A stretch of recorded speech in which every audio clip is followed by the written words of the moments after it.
السلام علیکم، good news channel میں آپ کا خوش آمدید۔ آج کی تازہ ترین خبریں آپ کے سامنے۔ بھارت میں انوکھا واقعہ، مردہ لڑکی سے شادی۔ پاکستان میں کرایہ کا مکان یا کرایہ کا دکان بغیر شناختی کارڈ پر نہیں دی جائے گی۔ آج سے Pakistan P T I tax ختم، عوام کے لیے بڑا خوشخبری۔ الخدمت فاؤنڈیشن ملک بھر میں اچھا کام کا پرفارمنس۔ پٹرول کی نئی قیمت 32 روپے 12 پیسے کمی کا اعلان۔ پاکستان میں نشہ عام ہوا، ہر گھر میں ایک بندے کو چھوڑ کر دوسرے بندہ نشے میں مبتلا۔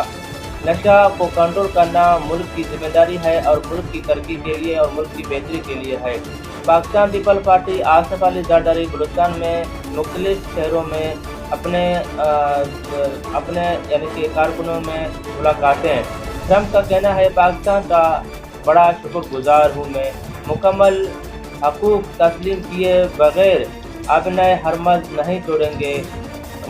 مشیر ایرانی سپریم لیڈر کا کہنا ہے ایرانی ریال 1 ارب 52 ڈالر 49 لاکھ بلوچستان سے کراچی اسمگلنگ کرنے میں کوشش ناکام۔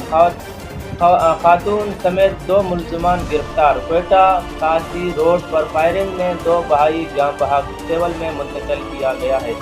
ہوٹل کیلاش نامی مین روڈ پر دکاندار پرچون کا دکاندار ہے، اس کو تیسری بار لوٹ ماری اور ڈکیتی کر رہے ہیں۔ سندھ میں ایک انوکھا واقعہ، غیرت کے نام پر روبینہ کو قتل کر کے بغیر غسل کیے ہوئے دفنایا جا رہا ہے۔ مزید ملتے ہیں 1 گھنٹے کے بعد، اپنا خیال رکھیے گا، اللہ حافظ۔